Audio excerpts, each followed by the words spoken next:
Hello, pardon the distinctive headgear, but I am waiting in the car for somebody who I felt the need to be masked with. This is take probably almost 3 on chapter 2 of The Secret of Redgate Farm. In the last chapter, they had gone to a store, they were on a train, one of them had bought a fancy perfume that other people didn't want to sell, and somebody on the train had passed out, and somebody else on the train had spoken to Nancy strangely because of her perfume. Okay, mysterious numbers. Nancy stared after the stranger and wondered what he could have meant. Evidently he mistook me for somebody else, she thought, but even so, his actions certainly were peculiar. What message he expected to receive from her? Who was the chief? How strange that the man should speak of the perfume as though it had been the cause of his mistake. If Nancy's mind had not been occupied with the frail girl's condition, she might have wondered more over the strange encounter. She dismissed it for a moment. Quickly filling a cup with ice water, she rushed back to George and Bess, who were giving first aid to the girl. "Do you feel better now?" Nancy asked. "Here, drink this." "Thank you," the girl murmured gratefully, taking the cup. "I feel much better now," she added quietly. "It was very kind of you to help me." "It must have been the perfume that made you faint," George declared. "A little is all right, but half a bottle is overpowering." "I'm sure it wasn't the perfume," the girl returned quickly. "I haven't felt well since I first boarded the train early this morning." "What a shame," Bess said. "I'll get you some more water." She soon returned with a second cup. "By the way, Nancy," Bess turned to her friend, "who was that man who spoke to you at the water cooler?" "You noticed him?" Nancy asked, surprised. "Yes," Bess said, "but I didn't recognize him." "Nor did I," Nancy remarked. "The whole thing was quite mysterious. He simply approached me and said, 'Any word from the chief?'" "The chief?" Bess and George chorused. "What chief?" "I have no idea," the young sleuth admitted.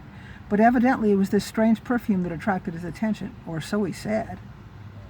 "I wonder what the perfume could have to do with it," Bess looked perplexed. By this time the train was slowing down as it approached River Heights Station, and Nancy and her friends realized they must hurry or they'd miss their stop. "I'm afraid I must interrupt this conversation and say goodbye," Nancy told the girl reluctantly. "We get off at River Heights." "River Heights?" The girl glanced anxiously out the window. "I get off there too. I had no idea we were so close." "We'll help you," Nancy offered. "Do you really feel well enough to walk?" "Yes, I'm all right now." George and Bess collected the miscellaneous packages while Nancy helped the stranger along the aisle. The girl hesitated, uncertain as she stepped from the train. "I'm not very familiar with River Heights," she said to Nancy. "Which direction should I take to go to the center of town?" "You're still too shaky to walk any distance," George spoke up. "Have you no friend here to meet you?" The girl shook her head. "Then why don't you come home for a snack with us?" Nancy suggested. "I left my car parked here by the station. I can drive you back."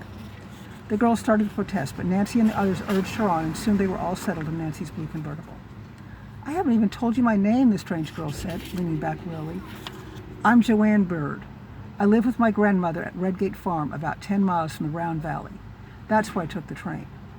Nancy introduced herself and her friends as she started the car and headed it towards the Drew residence in another section of the city. "How nice it must be to live on a farm," Bess remarked. "And Redgate is such a pleasant-sounding name." "Redgate is a lovely place," Joanne said feelingly. "I've lived here with my grandmother ever since I can remember. We don't have the money enough to keep up the farm. That's why I left home today, to find work here." "You have something in mind?" Bess questioned.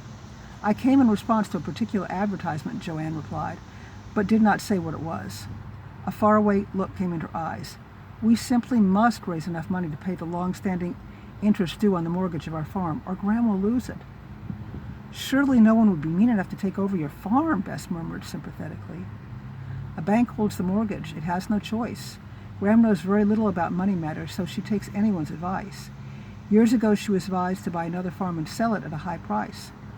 All at once, values crashed and she couldn't meet the payments on her extra farm, so it went back to the original owners. Then she had to put a heavy mortgage on Redgate too, and if she loses that, she'll be penniless." As Joanne finished her story, Nancy turned the car into the driveway. "Come on in, everybody," she invited. "Perhaps we can think of a way to help Joanne." The 3 girls followed Nancy into the house, where they were greeted by the Drews' pleasant housekeeper, Hannah Gruen, who'd been like a mother to Nancy ever since the death of Mrs. Drew when Nancy was a child. Nancy asked Hannah to make some sandwiches for them all, then led the girls to the living room. "You must be nearly starved," Nancy said to Joanne a moment later. "I know I am." I am rather hungry, Joanne confessed. I haven't had anything to eat since last night. What? The other girls chorused. It was my own fault, Joan said hastily. I was too excited this morning to think about food. It's no wonder you fainted, Nancy said. I'll ask Hannah to fix you something hot. Nancy returned from the kitchen with a tray of appetizing sandwiches and a bowl of soup. Joanne ate heartily. Nancy and her friends joined in, for they had only a light snack while on their shopping expedition. I do feel better, Joanne announced when she had finished. It was good of you to bring me here. Not at all, Nancy said softly. We'd like to help you all we can. Thank you, but I believe everything will work out all right if I only get this position. Joanne glanced anxiously at the clock. I really have to go now, or I'll be too late to make the call this afternoon. Could you tell me how to get to this address? She handed a folded scrap of newspaper to Nancy. The particular ad for an office girl caught my eye since it asked for someone who has experience on a farm. Nancy found the advertisement to be rather conventional, but it was the name at the bottom of the paragraph that held her attention. Why, this ad says Riverside Heights, she exclaimed. You should have stayed on the train until the next stop. I thought Riverside Heights and River Heights were the same place, Joanne Bird cried in distressed surprise. Riverside Heights is only a few miles away, Nancy exclaimed, and the names are confusing, even to people who live here, so it's a natural mistake. Oh dear, I don't know what to do now, Joanne said anxiously. If I don't apply for that position that afternoon, I'll probably lose my chance of getting it. Nancy had taken a liking to the girl and wanted to help her. Not only was Joanne half sick from lack of food, but she'd worked herself into a nervous state. You must let me drive you to Riverside Heights, Nancy insisted. It'll only take 15 minutes, and you'll have plenty of time to apply for the position. Joanne's face brightened instantly, but she was reluctant to accept the favor. I've really troubled you enough. Nonsense, we'll start right away. Nancy turned to Bess and George. Want to come? Bess and George both declined since they were expected home. The cousins gathered up their packages and all the girls went to the car. Nancy dropped Bess and George at their own homes, then took the highway leading to the next city. I hope I get there in time, Joanne said worriedly. The job will mean so much to Graham and me. You'll get there, Nancy assured her. Have you ever applied for a job before? No, I've always helped Graham run the farm until now, Joanne exclaimed. I felt I was more needed there than anywhere else. We could be a farmhand, but a great deal of the work still falls upon me. The girls soon reached Riverside Heights, and Nancy had no trouble finding the address mentioned in the advertisement. It was a rundown section of the city, but Nancy did not mention this to her companion. Here we are, Nancy said cheerfully, stopping the car in front of a dingy-looking office building. Joanne made no move to get out of the car, but sat nervously pressing her hands together. I'm a terrible coward, she confessed. I don't know what in the world to say when I go in. I wish you'd come with me. I'll be glad to, said Nancy as she turned off the ignition and locked the car. They entered the building. There was no elevator, so the girls climbed the dimly lit stairway to the third floor. Soon they came to room 305, which had been mentioned in the advertisement. There's no name on the door, Nancy observed, but this must be the right place. As they stepped into the reception room, Nancy noted that it was dirty and drab. The two girls glanced at each other, exchanged expressions of disappointment. At that moment, a man came from the inner office and surveyed the girls sharply. He was tall and wiry, with hostile, penetrating eyes and harsh features. His suit was bold in pattern and color, and his necktie was gaudy. Well, he demanded coldly. Joanne found sufficient courage to take the advertisement from her pocket. I saw this in the paper, she stammered. I came to apply for the position. The man stared at Joanne critically, then at Nancy. You looking for the job too, he asked. Nancy shook her head. No, I'm here with my friend. The man looked at Joanne again and said with a shrug of his shoulders, Go on in the other room. I'll talk to you in a minute. Joanne cast Nancy a doubtful glance and obediently stepped into the inner office. Look here, the man addressed Nancy. Wouldn't you like that job? I could use a good-looking girl like you. I'm not looking for work, thank you, Nancy returned aloofly. The man was about to retort when the telephone rang. He scowled and went over to the table to answer it. As he lifted the receiver, he looked nervously back toward Nancy. Hello, he growled into the phone. This is Al. Shoot.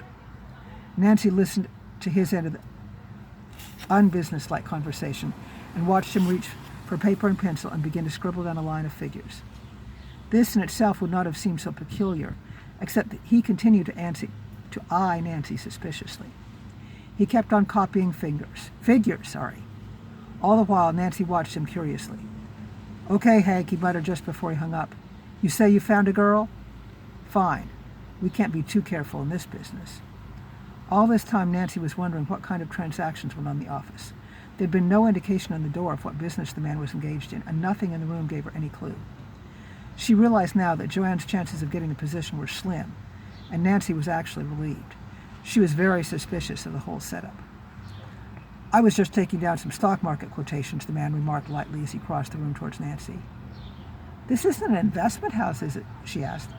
"No, you wouldn't call it that exactly," he answered with a smirk. "We run a manufacturing business." "I see," Nancy murmured, though she really didn't understand at all. "What do you manufacture?" The man pretended not to hear and moved on to the inner office where Joanne was waiting. In a haste to escape further questions, he forgot to pick up the sheet of paper with the numbers on it. Nancy was curious about the telephone conversation and could not resist the temptation to take a peek at the notation. She stepped silently over to the phone table and glanced at the sheet. Strung out across the top and bottom row of the page were numbers. I don't know if you can see. I think it's there. The top row read 1653 with a line over the 5, 112, 129, 1562 with a squiggly line over the 2, 16, 882, 091, and 5618 with a line under the 18. Stock quotations like fun, Nancy told herself. Why'd he lie about it? He must have been afraid I'll discover something. As usual, Nancy was intrigued at any hint of a mystery. She studied the row of odd figures. Suddenly it dawned on her they might be a message in code. Nancy looked quickly toward the inner office. The door was open, but the man sat with his back toward her. She didn't dare pick up the paper. If only there were time to copy the code. With one eye on the office, Nancy took a sheet of paper and frantically scribbled the numbers, carefully keeping them in their right order. She could hear Joanne's soft voice, then her prospective employer talking loudly, and realized the interview was coming to an end. She copied only the top row of numbers, but dared not spend any more time at it. She put the copy into her bag and slipped back into her chair. Just a moment before Joanne and the man emerged from the inner room. He glanced toward the telephone, gave a start, and rushed across the room. With muttered explanations, he grabbed the paper and thrust it into his pocket. Nancy's heart was beating madly as she forced herself to remain calm outwardly. He stood with a cold look at his eye fixed on Nancy. And, of course, that's the end of the chapter. See you later.